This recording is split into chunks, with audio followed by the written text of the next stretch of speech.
Welcome in, guys. It is Brad with College SportsCast. We are here for Wildcat Weekly. We got a lot to get to. Women's basketball, big wins, an injury, portal news. We got a lot to get to. It is Wildcat Weekly, Week 20.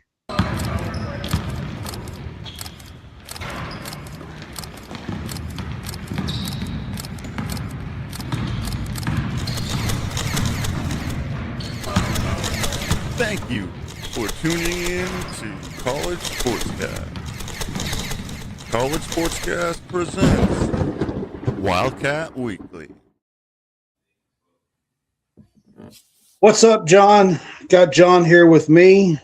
College SportsCast. This is Wildcat Weekly. What's up, man? What's up, man?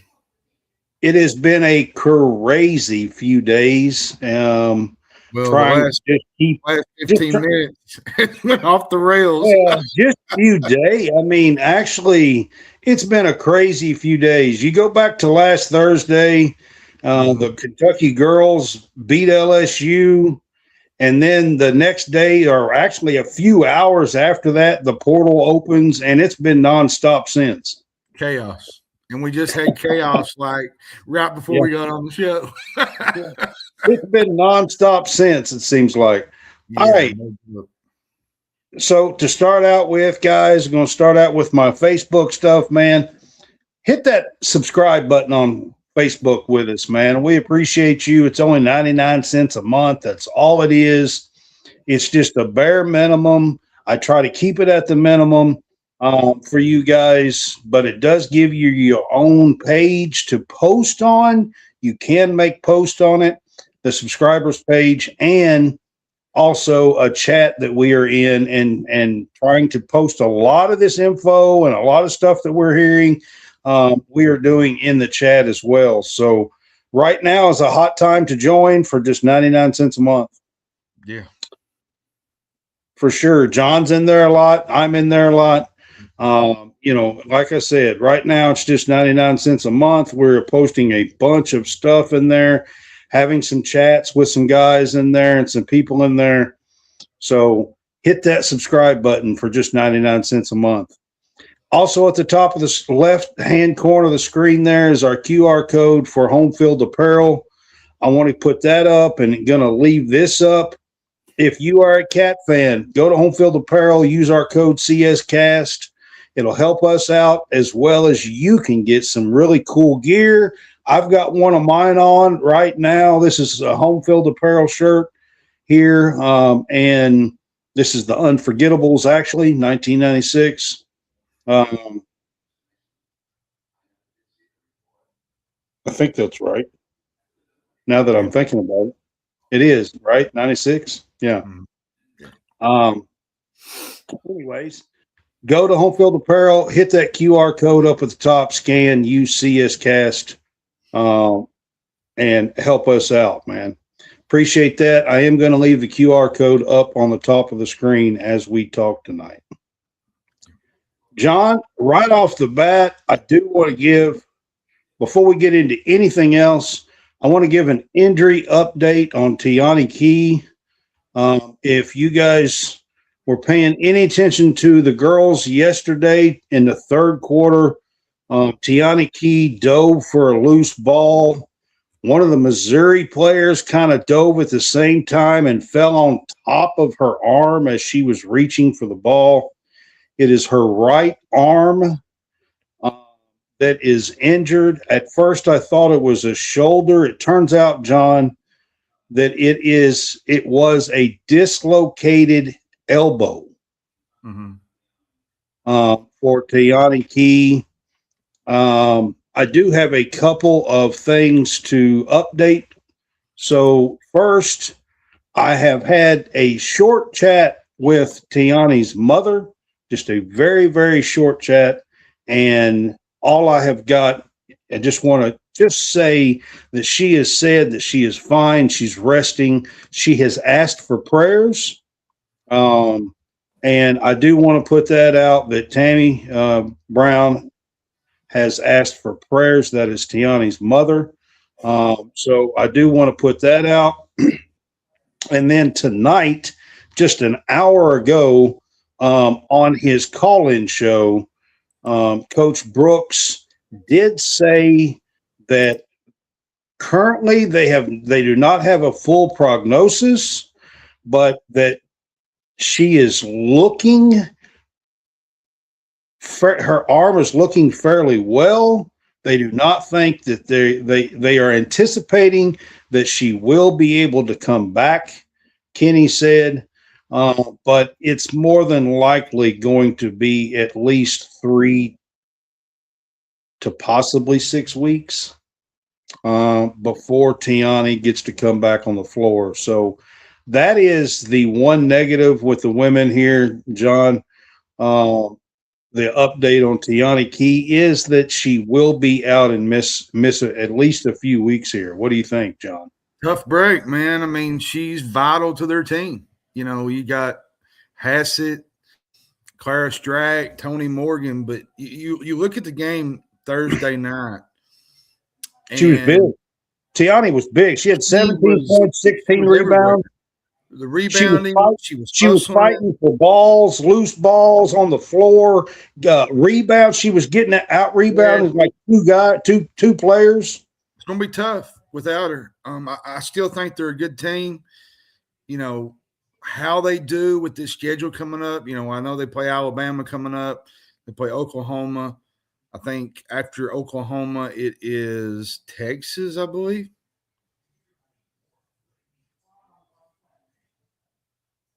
I have not looked that far. Texas is coming up pretty soon. I think they start this week with Alabama and Oklahoma. So the Oklahoma game will be more of a challenge, I think.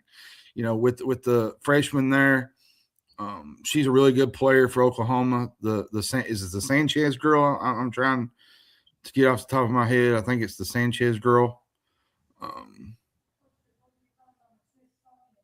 Yes. I believe.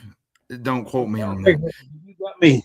I wasn't even talking about I wasn't thinking about the Oklahoma game yet. Alabama, I think they can probably get by without her. You know, they lost a lot. They lost Barker this year to the pros. So it's at Alabama. It'll be a tough game. But overall, I think they'll be fine. You know, they're leading the SEC. They're 15-1, 14-1. They're really good. They can score, but still it's going to be a tough loss, Brad.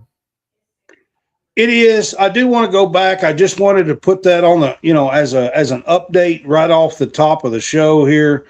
But I do want to get to, man, I mean, what a sweet, sweet win it was in Baton Rouge on Thursday night this past week. Kentucky actually got their highest ever ranked road win over number 5 LSU in Baton Rouge on a buzzer beater, John. Hey, unbelievable game, man. You know, Kentucky's main success has been from their defense, which is tied for the third fewest allowed, Brad. 52 points a game. Now, they did give up 78 to LSU, so that's nowhere near that average. But they were averaging 108 before that game. Yeah, 100. So that was a big win for the Kentucky defense, and one of the reasons why the Wildcats, I feel like, was ranked so high. And to see Kim Mulkey in that atmosphere, the way she was pacing the sidelines, and to see after a loss, night, guys, they brought Lane Kiffin out, on the court before the game here for this LSU game. It was the SEC opener. They were going all out, talking about they were still undefeated. They were 14-0. They hadn't played a very strong schedule, but they were undefeated. They were ranked 5th in the country, and they're loaded on the guard side. Let's be honest. On the guards, they are loaded. Now, I'm going to be honest with you, John. After watching them a couple of nights now, they probably need a little help on the inside. Yeah. This LSU team does. They do. They need some work. Now, going back to Brooks, they're well-positioned, Brad, I mean, in this game, John, Kenny Brooks was like, I don't know if you guys, they do the video, and it was like 8.5 minutes or something. And Kenny Brooks is telling the girls the entire time that he believes that they can win this game. They can shock the world. They can go on the road in Baton Rouge and do it. He was saying it before the game. He said it at halftime. He told them with 4 minutes to go, when they were still behind, they were behind 6 points, that he felt like they were going to come back and win this game. And they shut them down. They had no field goals the last like 5 or 6 minutes in this game. They were down 6 points with 3 minutes to go. And I'll say this, everybody was kind of wondering what they was doing on that last play. I feel like they was trying to get Strack. And the play didn't work. And the play didn't work. And Tonie Morgan, they tried to like do a little bit of a screen and roll. And it actually did kind of work. And the reason why I say it worked is they got close enough to each other that the defenders switched. So the girl that was guarding Strack come out and was guarding Tonie Morgan, and the guard was trying to get back to the post to guard Strack. But Tonie Morgan put up the shot, and the shot went in. So, yeah. It either goes in or you lose, basically. Yeah, there was a half a second left, so there probably was not going to be time for a tip or a putback or anything of that nature. And it was an absolute swish, and, man, between the way Teonni Key played, who had 17 points and 16 boards in this game, Asia Boone had 5 3-pointers in this game off the bench, had 18 points. And then Tonie Morgan was just lights out in this game, John. She's the one that hit the shot at the end. She just does so many points, 12 assists, and 0 turnovers, and 3 of 3 from the 3-point line. She just does so many things. You know, she can drive, she can dish, she can hit the three, like you said, hit the game winner. She's just got the tools to get to that next level. And that's why Brooks went out in the portal and he found this gem. And look at it now. It's paying off. Kentucky's, tied for what? First with about 4 or 5 teams, 2-0. Best start since 2013. Like, come on now. Like, Kentucky women's hoops is literally in one of the biggest and best conferences in basketball, and they're playing at a level that I have never seen since probably Matthew Mitchell when he first got there. Yeah, I mean, that's really – only other time is way back in the days with Valerie Steele in the early 80s. But, I mean, that's really – and then Matthew's run in the early 2010s. Yeah, that was a good run too. Yeah, that was a pretty good run. Matthew Mitchell's run, like from 2010 to like 2013 or something like that. Somewhere around there. You can look me up. It might be 2014 or 15. I'm not sure, but somewhere around there. All right, I am going to switch up from that because we have a lot of football stuff I want to get to.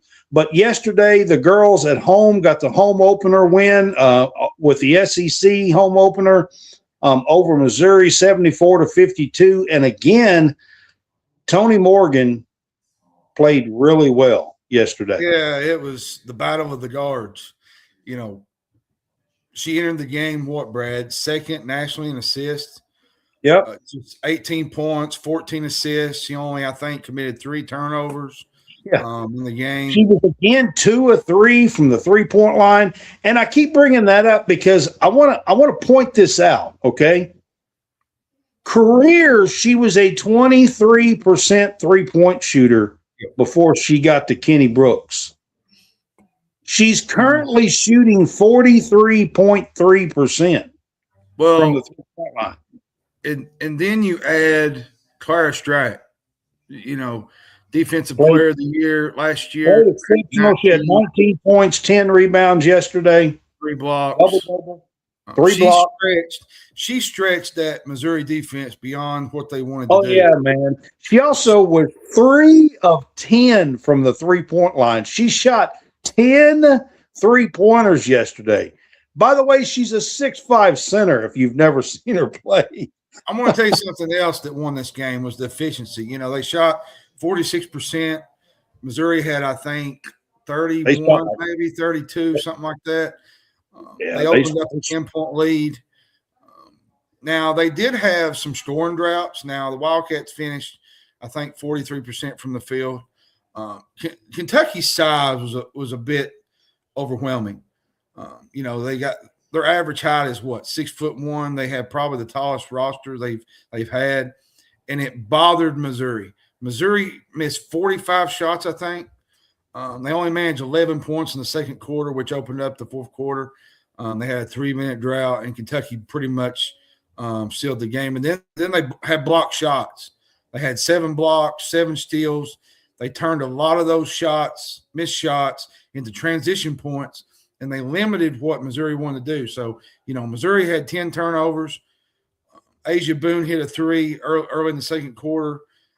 That's another one that has come up huge time and time again. Has been She's been a huge. Listen, she's not getting the credit, but she's been a huge plus and a pickup out of the portal. She has. She's played a big part. Now, you know, like you said, Morgan. You know, they extend this game plus 27 points, 28, and you know, Missouri kind of entered into that lead and kind of made it respectable at the end. But I just think Kentucky just had too much going on with them, and you know, I got to give so many shouts out to what Tonie Morgan is doing under Coach Kenny Brooks. Man, yes, Brooks. I'll say this: it's absolutely killing it with the point guards, man. I mean, just killing it. To kind of add to the LSU thing, for them to go into Baton Rouge and beat a Kim Mulkey team in Baton Rouge, it just don't happen much. Says a lot about Kenny Brooks and what he's building. I got to give a huge shout out to Tonie Morgan. She, I've been hearing all kinds of buzz about her maybe entering the possibility of a first-round draft pick in the WNBA this coming year. She's a senior. We're only borrowing her for 1 year. But, man, if she can keep up the level she's playing and the improvement that she's 3.5 to 1 assist to turnover ratio. She's shooting 43.3 from threes. She's, for the first time ever in her career, above 50% shooting from the floor. I mean, and by the way, she's leading the country in assists at 9 a game. Not bad. Not bad, right, John? All right. Since the first time since 2013, 2014, Kentucky is the highest they've been in the polls. The new poll come out today. They are number 6, John, in the AP poll. Proud of them, man. They've worked hard. Me and you talked about this. They bust their tail. And all they have talked about all summer long is winning the SEC. They have.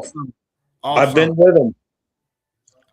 Everywhere, they win the SEC. They want to win some trophies. I'm telling you, that's their goal, is to win some trophies. And right now, the way they've started, it looks like that's a possibility. They are going to have to weather this storm without Teonni Key, and that's going to be tough. But that's going to be a tough. Girls, I know the amount of time that they put in. You know, Hassett, Strack, Gilvin will probably get some more playing time now a little bit.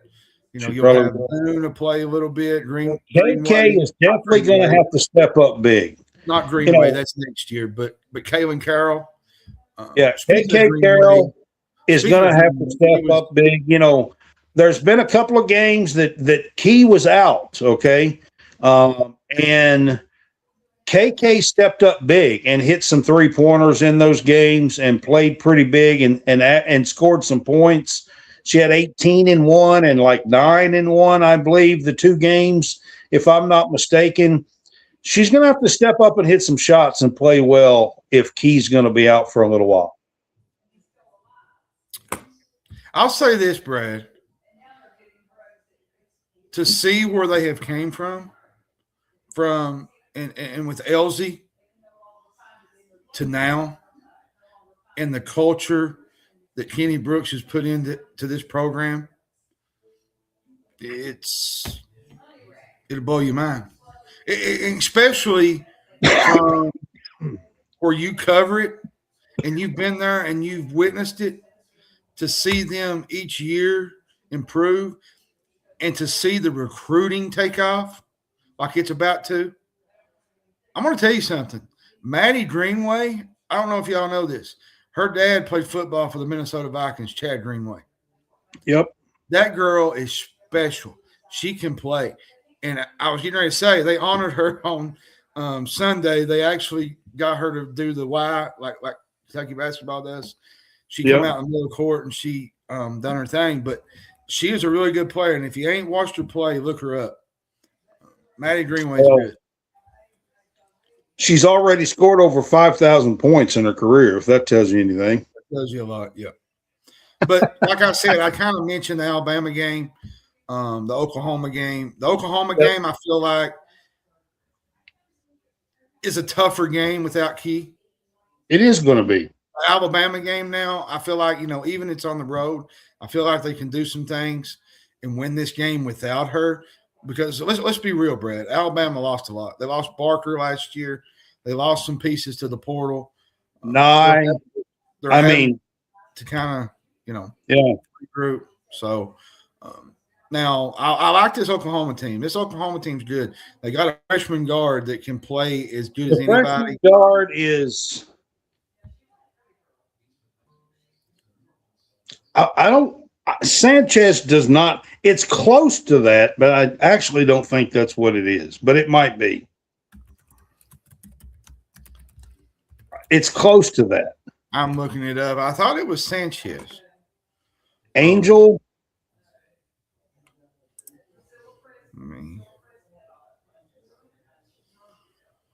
But I can't remember off the top of my head. Reagan Beers is going to be a beast down low for Oklahoma on Sunday.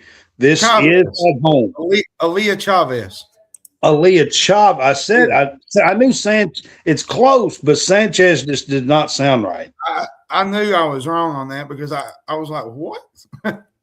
She was on one service. She was the number one player. Now, there's a couple other players that it could have been too, but on one service, she was the number one high school recruit. She's a freshman. She's playing really well there. Not Brad, but Wireman, yes, I would. He said, would you go on a date with Kim Mulkey if it meant Kentucky makes the Final Four? I said, probably. I mean, she's one of the greatest coaches of all time. Wouldn't you? Like, come on now. Yeah, everybody wants to talk bad about her. I love Kim Mulkey, man. I have no problem with a hard-nosed coach that wins. No problem. I hate to be in their practices this week. Is what I don't know that I'd want to be there this week. No, but I have no problem with a hard-nosed coach that wins. I'd rather be a hard-nosed coach that wins than a coach that wants to be everybody's buddy and loses. And we'll get to some of that. I'm just saying. I'm just saying. All right, John. We are going to get to some football stuff, man. There's a lot of stuff we want to talk about here. I mean, where do you want to start, Brad? Well, I was planning on starting with over the weekend. We basically romanticized a bunch of recruits over the whole weekend. It seemed like we took them out on dates. We fed them dinner. We watched movies. I think they did everything with them, I believe, over the weekend. And right now, it looks like we may miss on all of them that was there over the weekend, the ones that I'm talking about. The ones that's on the screen. Yeah, basically. That's what I'm talking about. Yeah. I'm having to move my stuff. So hold on a minute. So, well, I'll give you an update on Leavitt. He is currently in Baton Rouge, LSU. He got to his visit sometime this afternoon. He is supposed to visit tonight, spend the night, and to visit until sometime tomorrow. There has been no decision that I know of from Leavitt, but right before we went on the air, there's been another update. And John, do you want to mention anything about DeAndre Moore, Baxter, or Leavitt before we move on to the next update? Well, I mean, DeAndre Moore had set up visits. Ohio State had been leading a little bit. Then he moved to kind of Kentucky, and he took pictures in the. He's currently at Louisville, by the way. Currently at Louisville. Then you had C.J. Baxter, which came and done his visit. And then Moore and Baxter, who are both from Texas, are supposed to go together, I think, tomorrow to Colorado on a visit. If that happens, they're going to visit. So, according to Will Compton, I'll talk about that when we do the quarterback thing. Mincy, but everybody had all their. Go ahead. I was just talking about the Baxter. Like they're supposed to go to Colorado. Yeah, he's supposed to be there Tuesday. So, all right. Well, let's get to some commitments. And John, right before we went on, you had told me that there's been a flip with Mincy. So tell me about it. Well, according to Will Compton is a former Cornhusker. He said he was committed, was supposed to visit tomorrow. Agent had paperwork and said he was signing. Kentucky must have hit him with some money, and he basically flipped to Kentucky. So Mincy is the quarterback from Notre Dame, right? Mm-hmm. He battled C.J. Carr for the starting job there. Actually almost beat him out, to be honest. If it had not been for a good spring and towards the first of the fall, he would have been the starter. And, that's not to take nothing away from C.J. Carr. C.J. Carr is really, really good. But I'm going to tell you something about this Mincy kid. He is a good athlete, Brad. He's a 4-star kid coming out of high school. He's good with his feet. He can throw the ball. He can do a little bit of everything. He fits that mold with what Stein wants to bring. And to be honest with you, I was not really going to put all my eggs in a basket with Sam Leavitt. I know that there have been numbers thrown around, $5 million, $6 million, $7 million, $8 million, $9 million. Some of it was astronomical, to be honest. Yes, to be honest. Here's what I want to say about Sam Leavitt, okay? I know Kentucky fans want instant gratification with this portal. But I'm telling you, until Kentucky gets to where they need to be on a level like LSU, coaching-wise, whether it be not even LSU, I'm talking like a Oklahoma, a team like Missouri, he's going to have to be here a couple of years before it really takes off. Because let's talk about Mincy for just a minute, okay? Because here's one thing that I have been noticing over the last 2 or 3 days. It did seem like that all of Kentucky's eggs was in one basket with Sam Leavitt, but apparently they've been doing some talking on the side to Mincy, at least today, at least. Maybe yesterday too. You know what I'm saying? They've had to have been talking to him. Well, and now it's probably going to be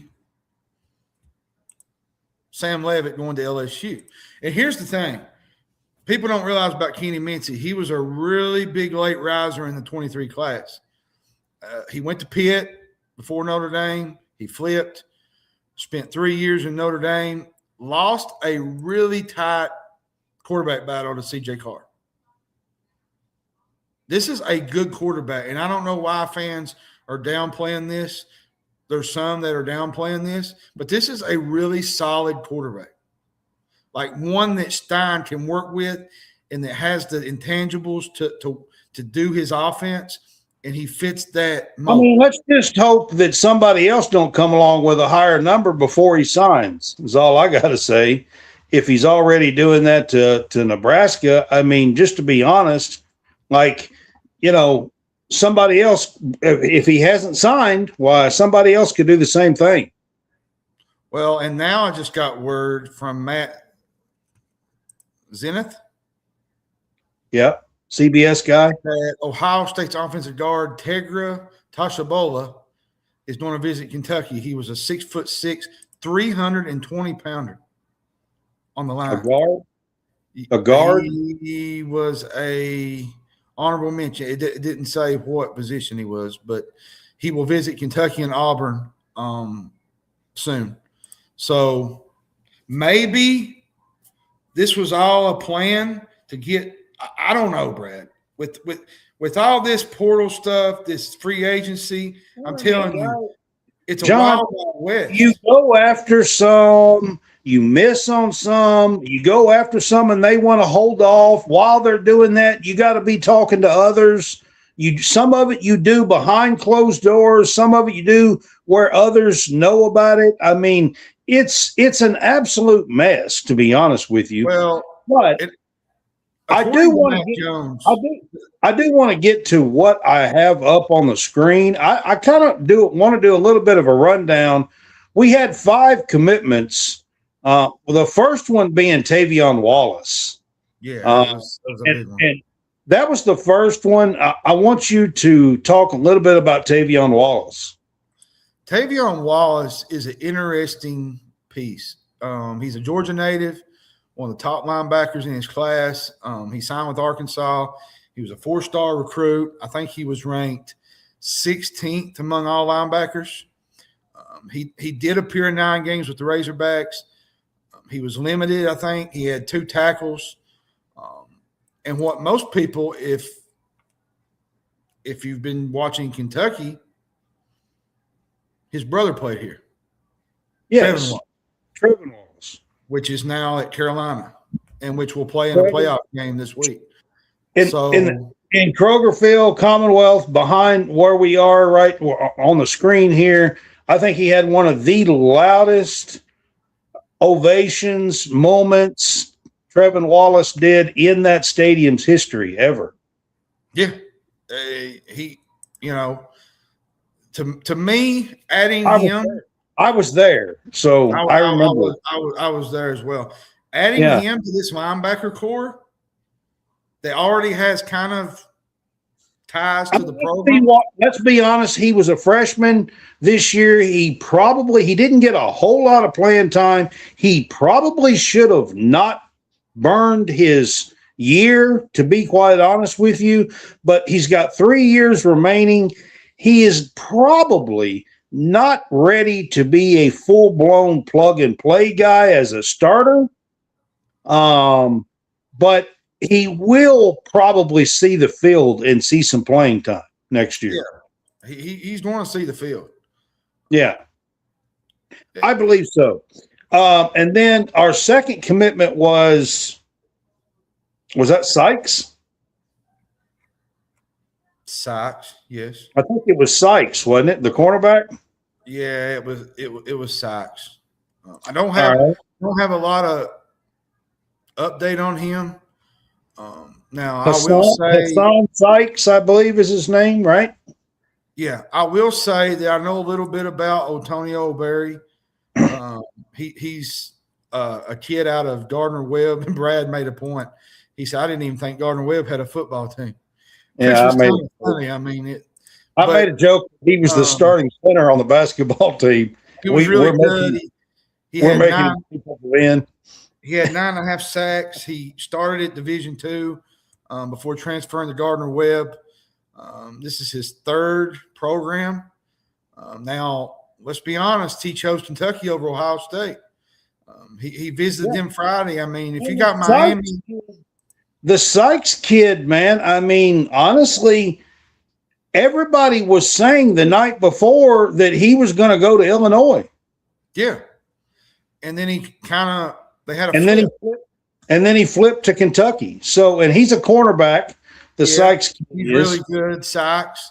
And then we got the bro guy from LSU, the defensive line, defensive end or the edge.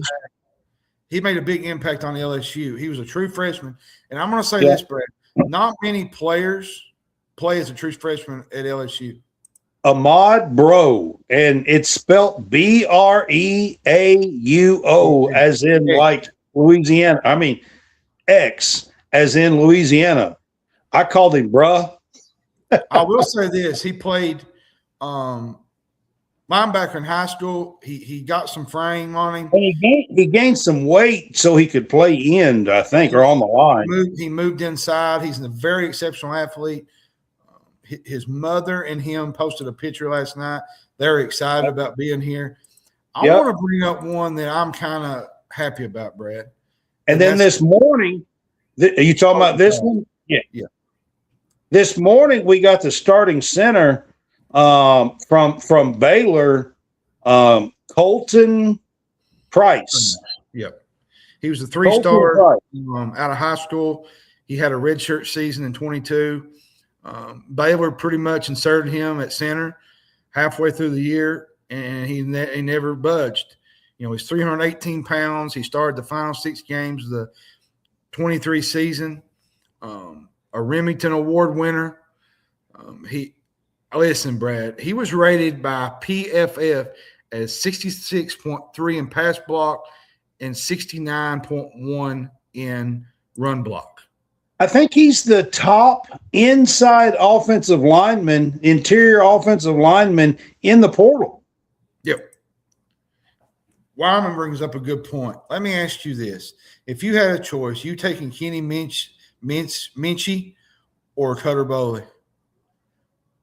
I mean, that's hard to – Cutter Boley's his own guy. Like, I mean, that's a little hard. Look, I'm a Kentucky guy, and so is Cutter, and we all, as Kentucky people, tend to like and want to keep our own. So if you're asking me today, I'm probably going to say Cutter, but after the spring and I see Mincy play and see what all he can do on the field, I'm probably going to have a different answer to that, Wireman, more than likely. Because I feel like Mincy probably has a little bit more talent. Yeah, Mincy's a little bit more fine-tuned. I mean, now, the one thing I liked about Cutter is he has some talent, but one thing I liked about Cutter is he seemed like he could operate really quick and really fast. He could take a Kentucky back. He's saying as a starting quarterback. Yeah. Well, that's kind of what I was trying to get at, more than likely. So, I mean, I think Kenny Mincy is a very good pickup if that's who we have.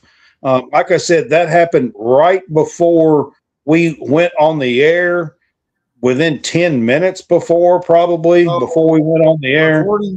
According to 24/7, he is the 12th best quarterback in the portal. Okay. He was one of the big fish. Now, he wasn't in the top 5, but he was in that range of top quarterbacks.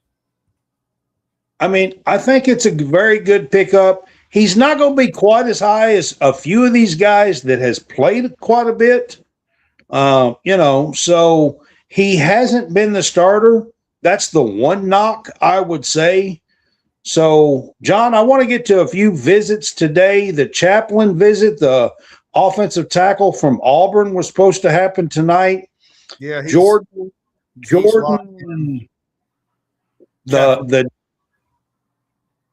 the Florida defensive back, Jordan, started with a C. Castile.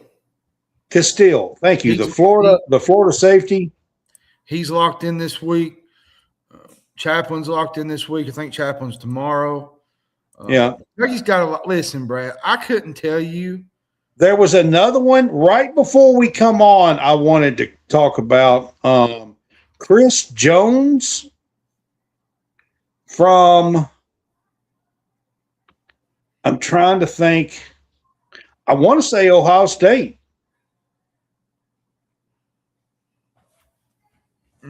Look up CRIS Jones in the transfer portal.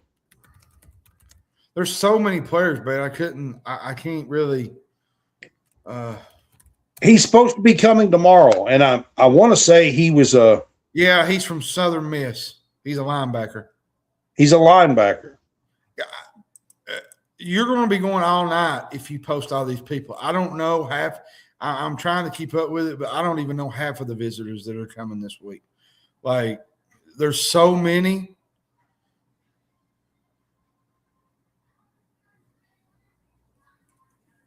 Oh, I mean, I'm not saying that we can.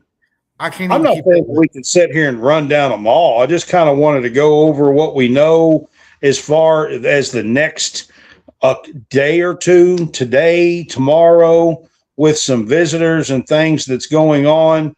Well, they're supposed to host the Georgia linebacker tomorrow.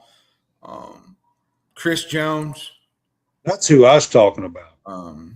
It's Georgia, the Georgia linebacker. Chris Jones. The Georgia linebacker. He has 3 years. He has 3 years left. He was a freshman this year. He did play in all 13 games. They played 14, but he played on special teams. He really didn't play on the defense. He played on special teams. Another one from Iowa State is another one. Tonie Kelly from West Georgia. And Jeffard, he actually committed to Texas. Hassan Sykes was one. He ended up committing last night. And then Hunter Osborne was another one from Virginia. Not sure what the news is on him, but no, I don't either. All right, John, let's run through the offensive line. Let's run through a few on the offensive line. So there was 2 from LSU. One of them committed elsewhere today. That was the Opry Williams kid, committed elsewhere today. But Tyree Adams is still in play. And then the Chaplin guy from Auburn. And then there was also 2 from –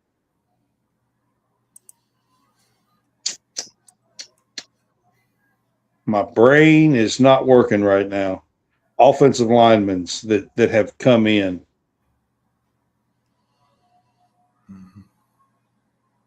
They were there over the weekend. I can't remember right this minute. I can't think of them, Brad. Tyree Adams was one. Yeah, I said him. There was 2 from another school. Ori was one, but they got him crystal ball to go to Tennessee. So yeah, Tennessee, yeah. But that was I think you're trying to bait me. He says, you taking Kenny Minchie or Brock Vandagriff after a year off? I'm not even answering that. That's a ridiculous even question, to be honest with you. He's done. Another one was Kobe Sellers, and he committed to Vanderbilt earlier tonight. Yeah. But that was That was a cornerback. I was trying to talk about the offensive linemen real quick. There was 5 of them. I made a post about them earlier, but I can't remember the other school. I can't remember. There's so many.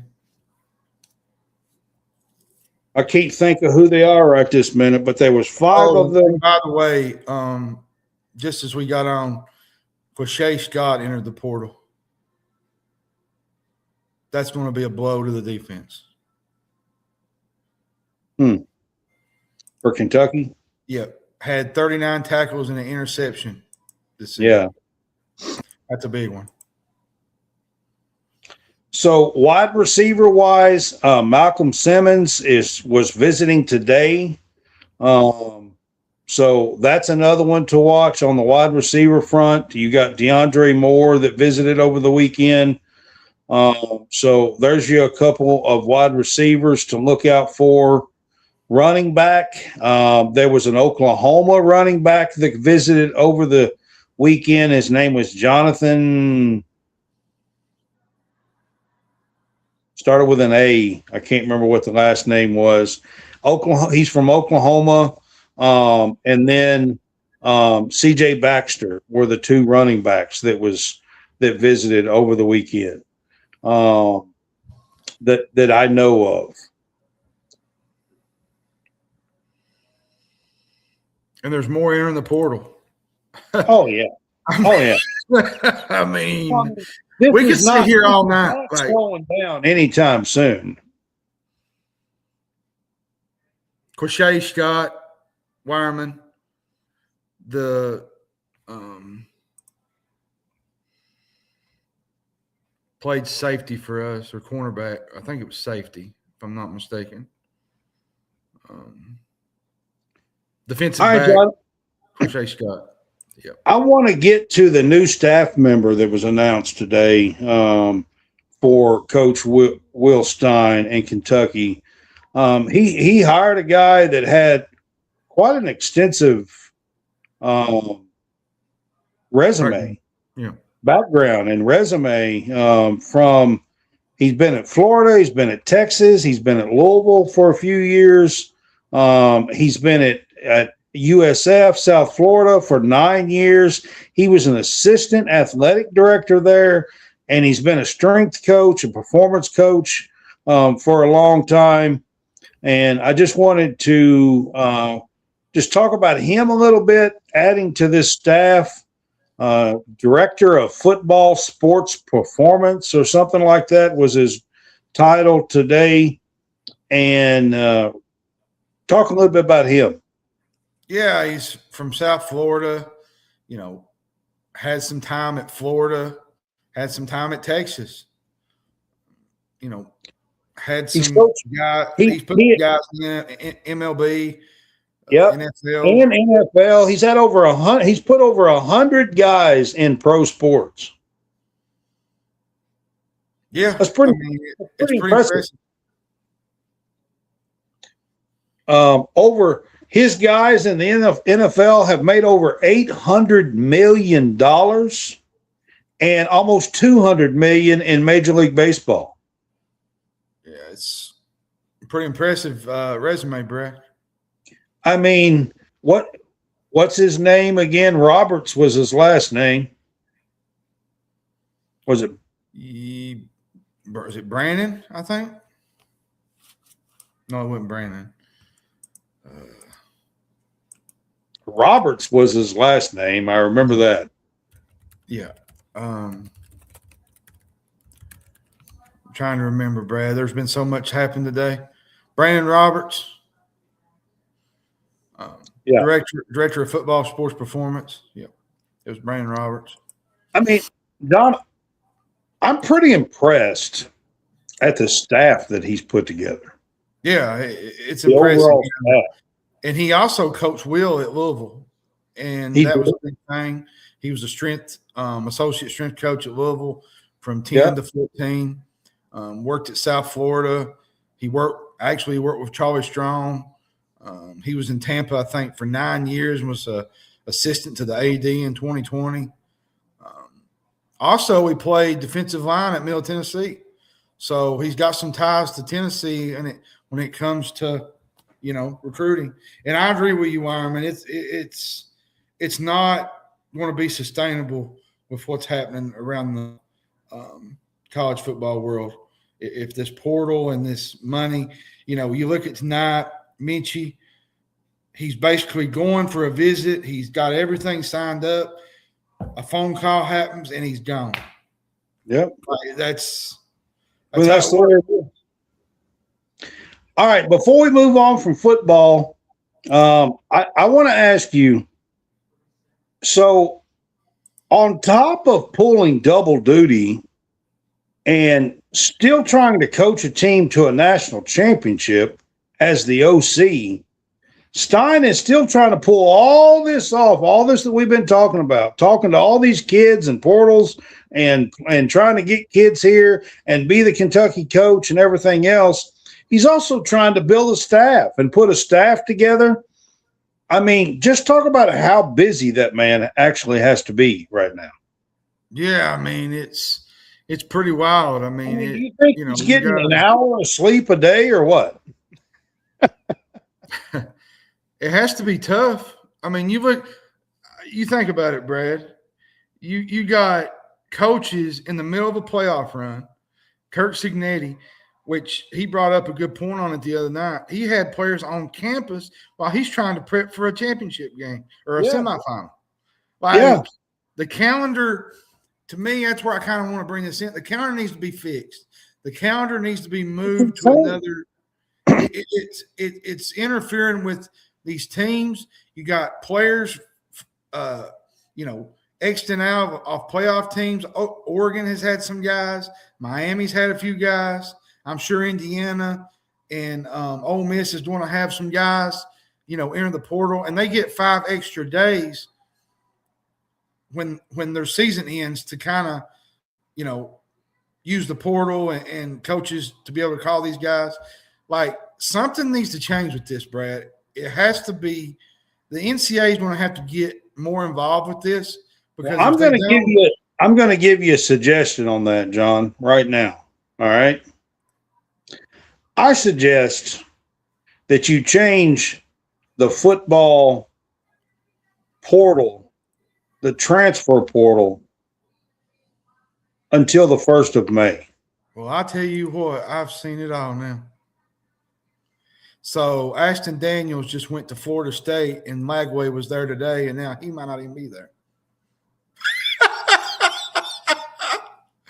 Oh, it's a circus, Brad. Yeah, it is. If you change the transfer portal to the 1st of May, and it's only 2 weeks right now, okay? So then what you could do is you could push spring practice back till June and do spring practice in June, end of May, June. Just push it all back. And then you don't have all this crap going on. You don't have coaches leaving teams in the middle of a playoff run. You don't have players leaving teams in the middle of a playoff run. They can finish the damn season. Like, that's what I say. I don't know why everybody thinks that it has to be crammed into January. There's no after. I mean, if you finish the football season, why does everybody have to be on campus in January? The only reason is for April's spring practice. That's it. That's the only reason. There's only one reason why they have to be on campus by January 20th or whatever it is when their school starts. It's actually kind of funny watching Nebraska fans in Kentucky going at it right now on Twitter. There's only one thing that they do in that semester, and that's spring practice. That's it. And a lot of these schools are going away from spring practices and playing spring games. Do some OTAs just like the NFL does. in the summertime. Yep. It's that simple. And then you fix it. Yep. It really is. I'll kind of say this real quick before we move on. It's kind of funny to watch Nebraska fans, like I said, Kentucky fans going at each other's neck right now. It's pretty comical. You got people saying that Kentucky shoved Matt Rule into a locker and all this. Like it's pretty funny stuff. I'll be honest with you. Well, I mean, it is what it is. Everybody's fighting over the same kids, so yeah, whatever. I mean, and you can pay them. I mean, nobody cares anymore. I remember a time when Kentucky thought they was going to get the death penalty over $1,000. And that's a true story. And people today would think you are crazy. $1,000 in the envelope nearly got Kentucky basketball the death penalty. So there's some good updates. SMU in 1987, SMU got shut down. They got the death penalty shut down over $61,000. I will say this to add to the portal. Kentucky is in good position with DeAndre Moore and C.J. Baxter, according to On3. So there was a thing that said the Wildcats are in the prime position for the number 5 wide receiver. I mean, that's all good. Let's hope, especially if they get a quarterback like that. So, I mean, let's hope. Let's hope. The quarterback in the center is going to be important to get some playmakers. You got to have somebody to block. I mean, you got to have somebody. Yeah. So. All right. So let's get to some basketball stuff. This is not going to be fun. This is not going to be really pretty. Kentucky never really challenged at Alabama. Not really. Did not play well, did not look good. There was only 2 players that played well at all. That was Lowe and Owe, that both had over 20. And, nobody else seemed to even really try, be on the floor. I don't know, whatever you want to call it. I'm going to tell you something that really bothered me. I'm going to try to be nice as I can. I told you I was going to be kind of rough, but I've changed my tune, but I'm not really going to change it as much. Where's the fight? Well, I mean, Lowe and Owe showed it. Oh, I'm not saying that, but the consistency, the way his teams, they don't bring any juice for 40 minutes. They had stretches of really good play, but it was never sustained enough, Brad, for the whole game. I have a problem with some things, so I want to get to some things. What's really going on with Mark Pope? And I asked that question because from the time he got here at the introductory press conference, all the way through most of last year,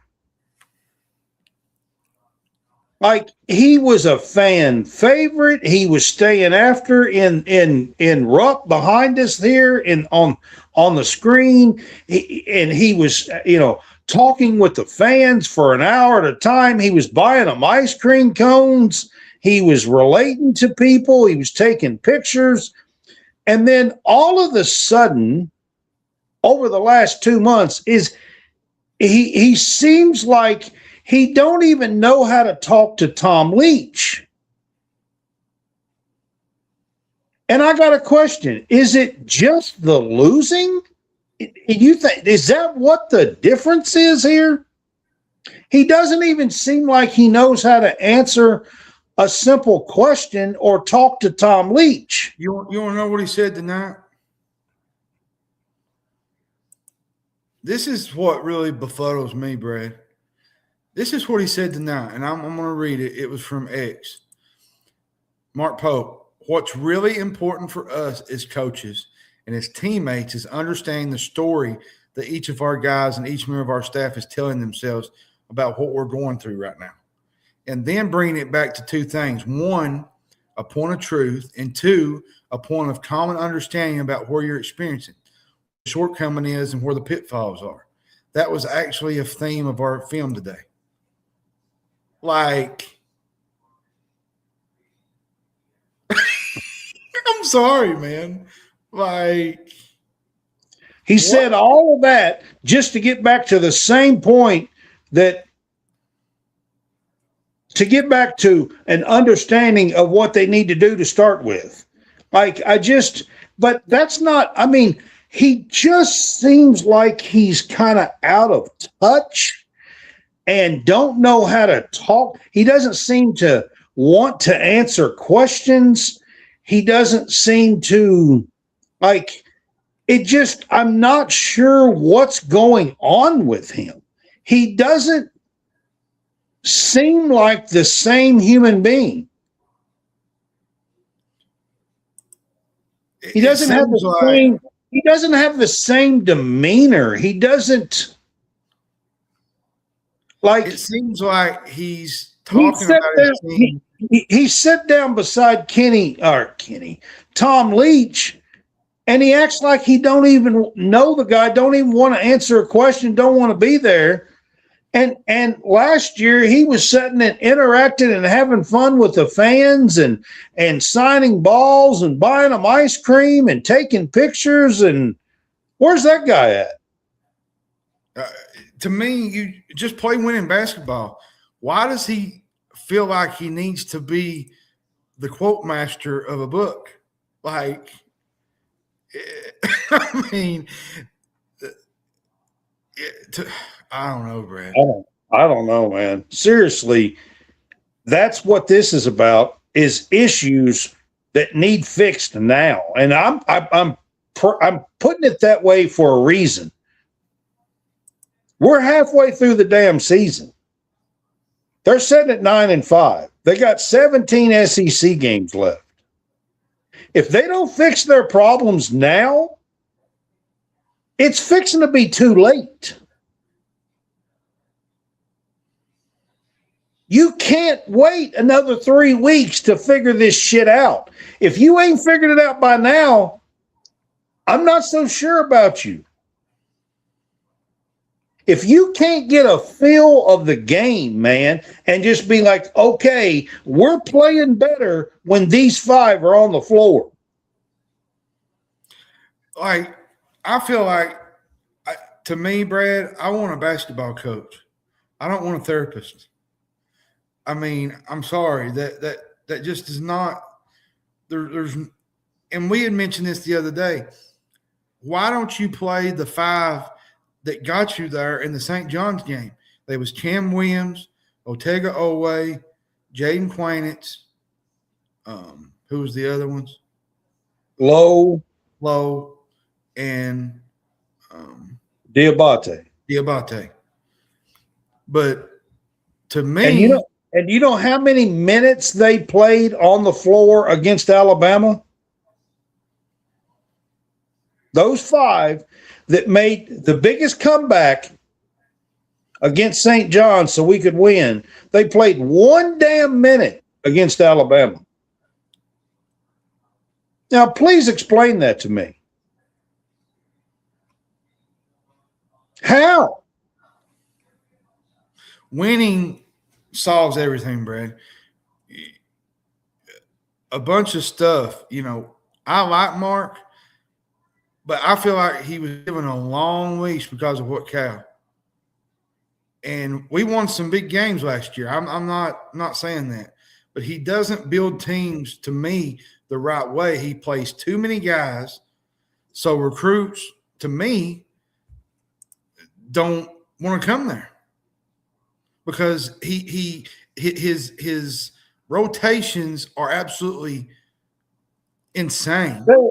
They're not in sync. There's no rhyme or reason.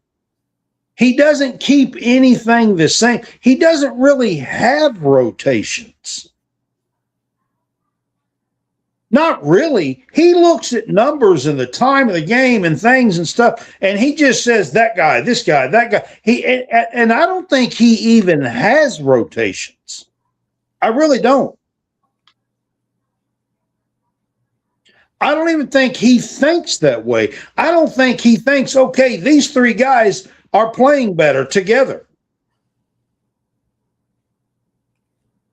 And I think that's a problem. We play better when these three guys are on the damn floor. Well, here's the thing. Can any of them defend and shoot a three consistently? Well, now, I mean, shooting a three, I'm not too sure. Defend, yes, they proved that against Indiana and St. John's in the second half. Yeah, but they to be fair, neither one of those. They can do it. They can. I'm just saying. What really gets me, Brad, is this whole roster construction. And we're going to bring that up. Yep. You told me all summer long that you did not like this roster construction. Nope. Whatsoever. Ever since the basketball portal opened and he started signing these guys, I have been telling John that I did not like the roster construction because of one thing. Offensive efficiency. Yeah, there is none. I have told John since the beginning that I didn't like a few of the guys he was getting because they were not offensive, efficient players, and that was going to be a problem with Pope's system. And another thing that was the big thing, but the part of the offensive problem is he has no shooters. No pure shooters. He needs a team where, just like Alabama had on Saturday, that can pull up from 28 and just bury them. You want to know something? 4 or 5 guys, just like Alabama had.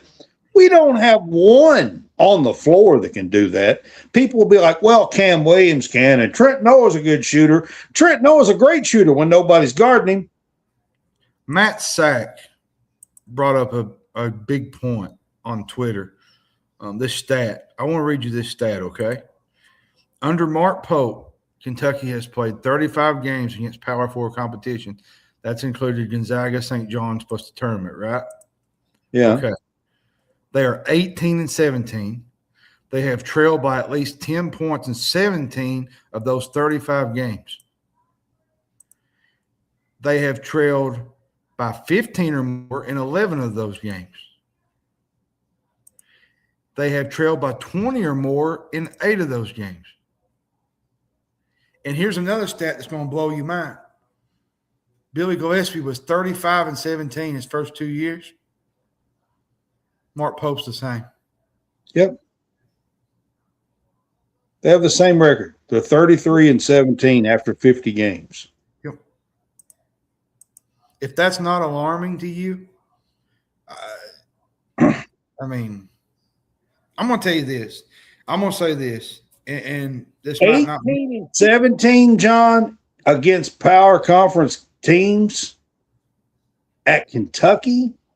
Not going to cut it. Wow. That's a shocking number right there. I'm going to say this.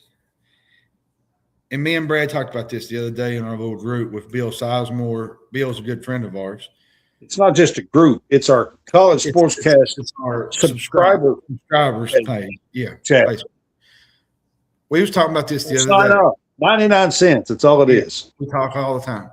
Even 2 o'clock in the morning. BG's doing something and he's always talking. But anyways, if this continues on until next year, I'm saying let the portal kind of figure its way out and see what you can do in the portal next year. But if this continues on into next year and into SEC play like we're doing now, there's got to be some tough conversations being had. For And real. listen, I love Mark Pope. Mark Pope is. Look, I'm still wearing the shirt, okay? This is the 96 team. I'm going to be honest with you. I don't care what happens with this, John. He's always going to be near and dear to my heart, man. I was born in 1974. I don't remember the 78 team. I was too young. I don't remember that team. But by the time 1981 got here, I remember them all. I remember the Sam Buoys and the Dirk Minifields and the Dickie Bills and the Hurt and the Fords. And I mean, like Charles Hurt and all of them. I can go way back, okay? And I spent decades, what felt like decades, to be honest with you, dreaming of a Kentucky team that could win a national title. We got so close so many times. Yeah, I mean. And this 1996 team will always be my favorite and be near and dear to my heart. I absolutely love that team. I will always love that team, and I will always love Mark Pope. Oh, I'm no doubt about it. And I said it from the beginning. At the end of the day, there's things you have to do. And winning games in Lexington is not easy. You know, you got to deal with the fan base. There's a lot of media scrutiny. And right now, I just feel like, Brad, to me, I feel like Mark Pope's being swallowed up with it. Like it's taking him over. You see it in the interviews. You see it with Tom Leach. You see it on the court. Something is off. This whole team, the vibe. There's just I don't know, Brad. This. Well, let's get to the March Madness. I want to ask you about March Madness real quick, and I think it's on the line. I mean, like I really do. If they don't fix this right now, I think it's on the line, because if they go 3-5 to start the SEC, there's not going to be a March Madness for Kentucky this year. No. And like I said, you let that go into next year, you're going to have some tough conversations to be had. As much as that's absolutely right. That's my last topic here is what's next. And I won't be honest with you, John. Here's what I want to say, Brad, real quick. Missouri's coming to town Wednesday, right? Yeah. This is big. They beat Florida this past weekend. Kentucky is given an 81% chance of winning this game, right? Well, you win that game, you play Mississippi State at home. In a game, State is coming on. They've been improving. They started kind of slow. Well, in a game they're probably going to be favored. Let's be honest. Yeah. And then they play LSU. So there's a little gap in there where you could win 3 in a row. You could if you play ball. Then you play Tennessee on the road. But I got to ask you, John, like Jaden Quaintance, when Quaintance is going to play? When's JQ coming back? All this stuff. For months and months, that's all we've talked about. And he played 27 minutes or something the other night against Alabama. And hell, I'm not sure that we even got him the ball over 3 times. I mean, I don't understand. How do you have a kid with that kind of talent? It's not 22 damn feet from the basket, Mark Pope. I'm sorry, but it's not. That handoff bullshit with Jaden Quaintance, the only time he's going to touch the ball is insane. That's insane. Like, you got to fix this stuff, man. Plain and simple. It don't take, you don't have to be a genius. I don't have to know everything. I'm not going after my doctor. And I'm not doing all that, man. It's a feel on the basketball floor and a knowledge of basketball, and you have to figure it out. Yeah. You can't let Jaden Quaintance, the only time the guy touches the ball is 23 feet away from the basket out top to do a damn dribble handoff with a guard.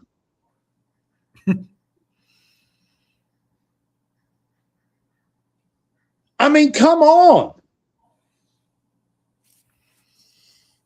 Yeah. Outside of that, he touched the ball like 3 times the entire game.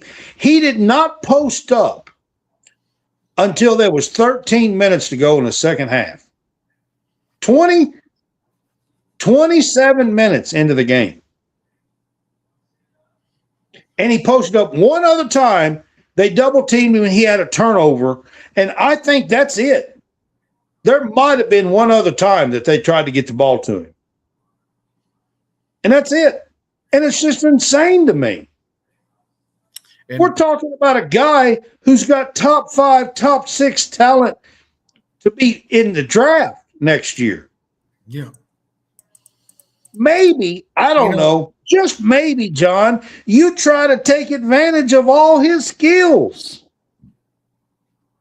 You know what's really bothering me, though? Maybe you let him roll to the basket and throw one up to him. One. Just try it. For shits and giggles, for God's sakes. I want to tell you what really bothers me is now you got the parents calling it out. Like Hammond was on X the other night about his usage. Like, this is going to get toxic if this continues. Yeah. I mean, listen, I'm not his dad, and I'm pissed off about it. I'm just being honest with you. I'm a basketball guy. I'm a basketball junkie, man. I've done everything, including coaching. I know it all. By the way, the Jones kid from Southern Miss just committed to Ole Miss. So, okay. Pete Golden's going to have a squad. People said that he was not going to do much there. They got another thing coming. But well, he's got to get a staff. He's got to get a staff first. Yeah, he's got to figure that out a little bit. So, and where it's going to come from, he's going to have to steal from everybody else or something because everybody else is done filling them spots now. So, but I'm going to say this as we get off here. These 3 games, you better win them. That's all I can say. Missouri, you better come in there and you better have your game prepared, because I'm telling you, if we play like we did against Alabama, the booing's going to get worse. And I don't understand I'll tell you another one. Why don't we put a shooter in the corner like every other damn team? You know, I'm going to tell you what's wrong with this team. Go watch basketball, John. Every team, every damn time somebody throws the ball up in the air and the whistle blows, there are teams, they smart enough that they put a shooter in the damn corner. You have an offense, you drive, they come in, you kick out, and a shooter shoots from the corner. Where is ours? I'm going to tell you something else that's wrong. 80-90% of the time. I'm going to tell you something else that's wrong with this team. They don't have no identity. Well, there's really no spacing. All they do is that stupid-ass handoff. I swear, half the time, I think I'm still watching Calipari. Yeah, it's – to be fair, though, he's cooking down there this year. But let's just be fair. Good for him. I'm talking about when he was here. Feel like I'm still – all they did the last 2 or 3 years, that stupid-ass dribble handoff shit. Man, I wish we had Darius a Cuff. I really – man, he's so good. Feel like I'm still watching Calipari. You all should stay on live and break the news as it's happening.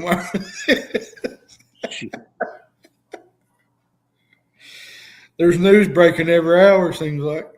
Let's go to midnight. Hell with it. No, Wireman. I'm fixing to end this. I don't know what you're talking about. Uh-huh. But to be fair, Brad, like you said, they need to win these 3 games because I'm telling you, you don't have a winning record in the SEC, you're not getting in the tournament.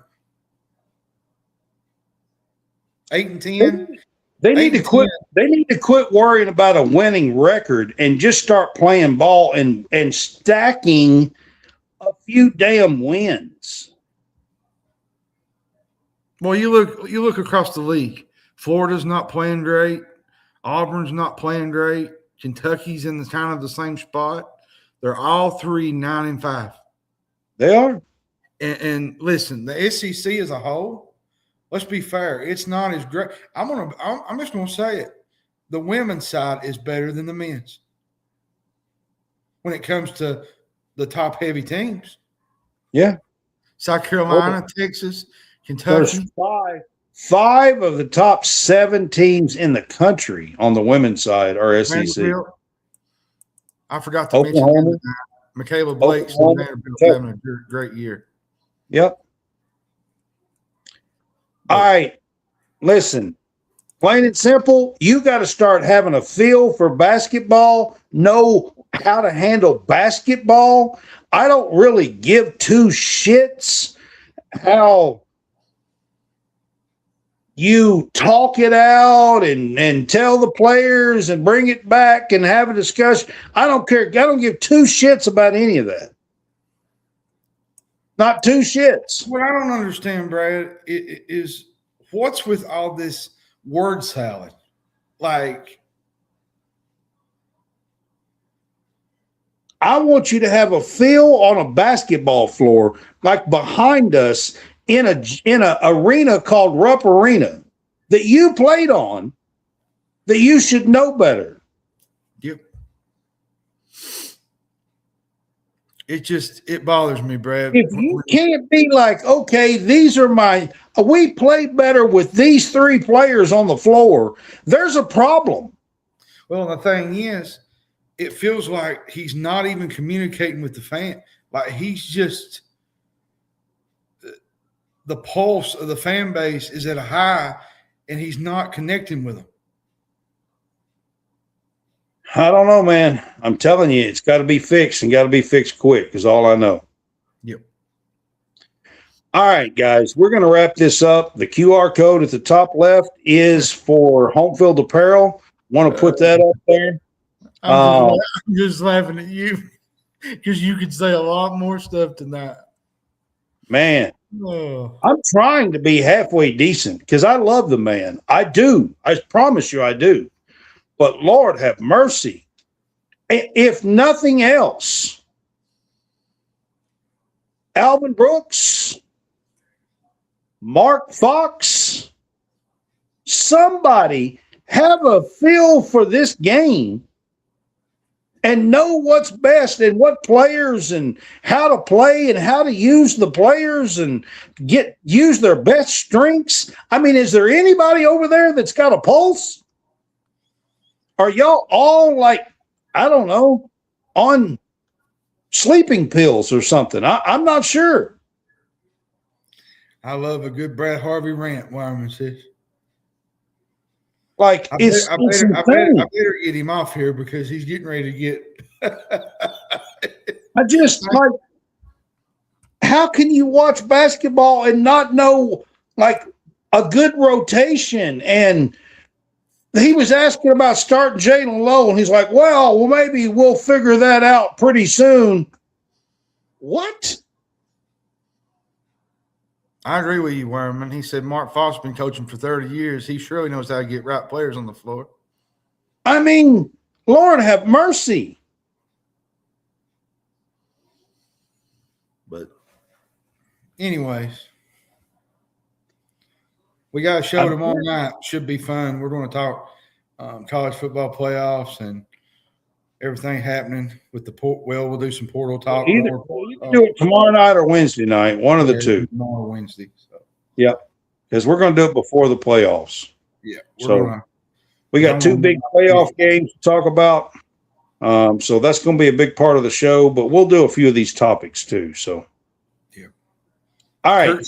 Kirk Cignetti, the next Nick Saban? Probably. Oh, goodness.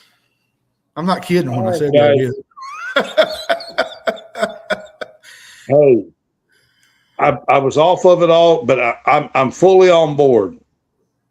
Indiana is a damn football school. That's all I can tell you. All you can say. That's all I can say. I mean, Lord, they're killing it in the portal too now, but I get it now. But when he first got there, he took a bunch of James Madison players and won in the Big Ten. I want everybody to remember that. And people was out there saying that we've turned into the new Indiana in basketball. I mean, it's unfortunate. So. All right, guys, we're going to wrap this up. This has been Wildcat Weekly. We will be back with you next Monday night for our Wildcat Weekly show. Y'all have a good night. We will see you on Tuesday or Wednesday for our game day pick'ems and Big Fuss. Have a good one. Go Cats. All right. Thanks, guys.